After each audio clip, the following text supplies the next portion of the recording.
നീ ഉന്നം വെക്കുന്നത് ചിറക്കലെ ഒരു ജീവൻ, അവനെ വിധിക്ക് വിട്ടേക്ക്. പകരം പോരാളികളുടെ വരും തലമുറയെ തരാൻ പോകുന്ന 100 അമ്മമാരെ സൂക്ഷിക്ക്. എന്നെ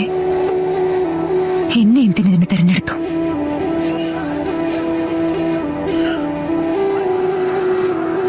ദൂരത്ത് നീ ഉണ്ടെങ്കിൽ പെണ്ണെ, നീ ഒരുത്തിക്ക് വേണ്ടി ഞാൻ തിരിച്ചു വരും.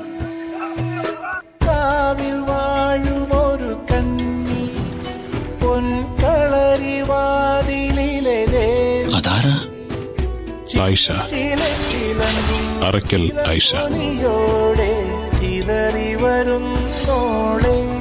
ഉറുമി കൊടുത്തു. ഇന്നലെ കണ്ട അവക്ക് ഉറുമി മാത്രമേ കൊടുത്തുള്ളോ അതോ ചങ്കും കൊടുത്തോ?